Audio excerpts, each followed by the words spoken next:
इस पृथ्वी पर लगभग 95% लोग ऑटो पायलट मोड पर जीते हैं। मतलब हम अपनी आदतों के गुलाम होते हैं। हम अपने ऑटोमेटिक थॉट्स और इमोशंस के कंट्रोल में जीते हैं, और जिसके कारण हमें अपनी लाइफ में बहुत से दुखों का सामना करना पड़ता है।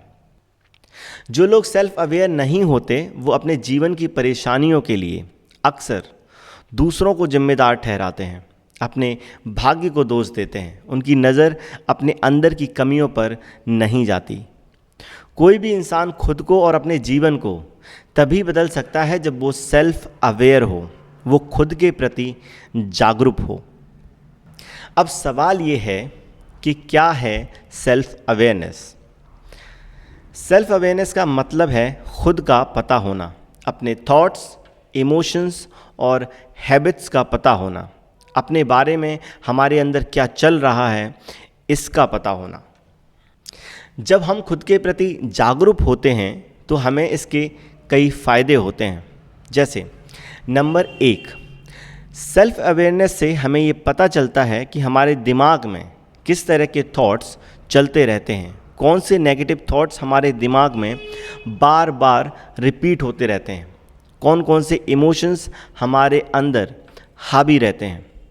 जब हम अपने थॉट्स, इमोशंस और हैबिट्स को अच्छे से जानने लगते हैं तो हम उनको अच्छे से मैनेज कर सकते हैं। हमें धीरे धीरे ये पता चलने लगता है कि हमारे अंदर के नेगेटिव इमोशंस जैसे गुस्सा, टेंशन, डर, सैडनेस, इनके पीछे की वजहें क्या हैं, और जब हम उन वजहों को समझ जाते हैं तो हमें सॉल्यूशन ढूंढने में आसानी होती है।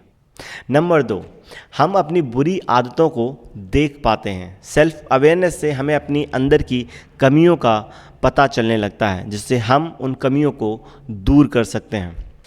नंबर 3, नॉर्मली हमारे इमोशंस और रिएक्शंस, हमारे थॉट्स और एक्शंस के बीच कोई गैप नहीं होता। हम एक हल्की सी बेहोशी में जीते रहते हैं। जो लोग सेल्फ अवेयर नहीं होते उनको जब गुस्सा आता है तो वो गुस्सा ही हो जाते हैं, वो गुस्सा ही बन जाते हैं। जबकि कोई सेल्फ अवेयर इंसान होता है वो देख पाता है कि गुस्सा आ रहा है। वो गुस्से के इमोशंस को ऐसे देख पाता है जैसे वो खुद बस स्टैंड पर बैठा हो और सामने से कार गुजर रही हो।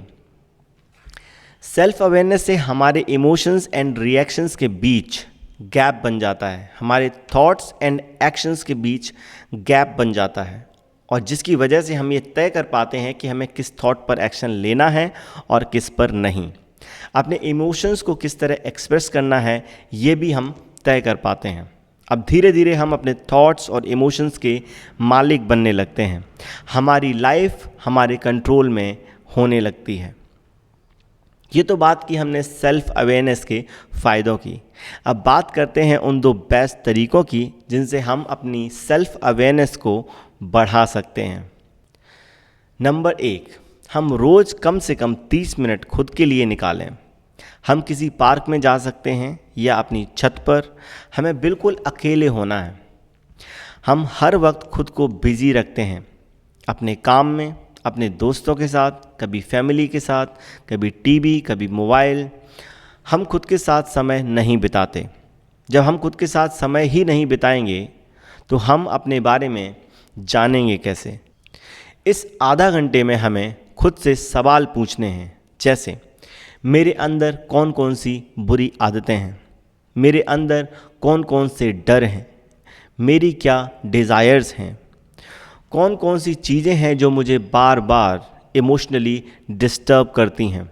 बस खुद से बातें करनी हैं, अपने और अपनी लाइफ के बारे में सवाल करने हैं। अपने पास्ट को समझना है, अपने प्रेजेंट को देखना है और फ्यूचर कैसा हो ये तय करना है। पर हमें ये ध्यान रखना है कि इस दौरान हमें खुद के साथ ऑनेस्ट रहना है, ईमानदार रहना है, अपनी कमियों को ढूंढना और उनको स्वीकारना है। इसके लिए बहुत हिम्मत की ज़रूरत पड़ेगी। अपनी कमियों को जानकर, अपने अंदर की प्रॉब्लम्स को जानकर हमें हीन भावना नहीं लानी है, हमें इन्फीरियॉरिटी नहीं लानी है, हमें निराश नहीं होना है। हम खुद को जान रहे हैं ताकि इन कमियों को, बुराइयों को मिटा सकें और अपने जीवन के स्तर को ऊपर उठा सकें। सेल्फ अवेयर होने का दूसरा तरीका है हमें खुद को देखने और महसूस करने का अभ्यास करना है। हम जो भी करते हैं उसके प्रति जागे रहना है। जैसे अगर हम खाना खा रहे हैं तो हमारा पूरा ध्यान सिर्फ खाने पर हो। देखें, मैं खाना खा रहा हूँ, मैंने रोटी तोड़ी, अब रोटी सब्जी में डुबोई, अब मैं चबा रहा हूँ। नॉर्मली हमारा शरीर कुछ और कर रहा होता है और हमारा दिमाग कुछ और सोच रहा होता है। हम पूरे तरीके से प्रेजेंट में नहीं होते। जब दोस्त के साथ होते हैं तो घर के बारे में सोच रहे होते हैं, और जब घर पर होते हैं तो ऑफिस के बारे में सोच रहे होते हैं। हम खाना खाते हैं तो ध्यान खाने पर ना होकर टीवी पर होता है। अगर हमें खुद के प्रति जागरूक होना है तो हमें दिन में कई बार खुद से ये सवाल पूछते रहना है कि मैं कहाँ हूँ और मैं क्या कर रहा हूँ। जब दिमाग कुछ सोच रहा हो तो उसको देखें कि क्या विचार चल रहे हैं। जब शरीर कुछ कर रहा है तो देखें कि ये क्या एक्टिविटी कर रहा है। हमें देखने का अभ्यास करना है, हमें देखने वाला बनना है। इस होश के अभ्यास से, खुद को देखने के अभ्यास से हम अपने शरीर और सबकॉन्शियस माइंड से मुक्त होने लगते हैं। इस देखने के अभ्यास से हमारी सेल्फ ऑब्जर्वेशन स्किल बहुत अच्छी हो जाती है। जो लोग इसका अभ्यास करते हैं वे लोग अपनी कमियों को, मिस्टेक्स को बहुत जल्दी आइडेंटिफाई कर लेते हैं और तुरंत सॉल्यूशन पर काम करने लगते हैं। वो समस्या को बड़ा होने ही नहीं देते। जबकि बाकी लोगों को अपनी कमियों और मिस्टेक्स का पता बहुत लेट चलता है, जिसकी वजह से उनके सेल्फ इम्प्रूवमेंट की रफ्तार बहुत स्लो होती है। हम जितना होश में जीते हैं, जितना साक्षी भाव में जीते हैं, हमारा व्यक्तित्व और हमारा जीवन उसी रफ्तार से बदलता है। तो ये थी वो 2 टेक्निक जिनसे हम अपनी सेल्फ अवेयरनेस को बढ़ा सकते हैं। पहली टेक्निक 30 मिनट रोज़ खुद के साथ समय बिताना, खुद से सवाल पूछना। दूसरी टेक्निक्स होश का अभ्यास करना। अगर आप इन दोनों टेक्निक का अभ्यास करते हैं, प्रैक्टिस करते हैं, तो धीरे धीरे आप खुद को बहुत अच्छे से, गहराई से समझने लगेंगे। आपका सेल्फ कॉन्फिडेंस बढ़ने लगेगा। आप अपनी लाइफ में बेटर डिसीजंस ले पाएंगे। आपका अपने थॉट्स और इमोशंस पर कंट्रोल हो जाएगा और आप एक स्ट्रॉन्ग पर्सनैलिटी बन जाएंगे। चलिए इस वीडियो को यहीं पर एंड करते हैं। मुझे सुनने के लिए आपका धन्यवाद। मैं हूं गौरव दुबे। मिलेंगे अगले वीडियो में। नमस्कार।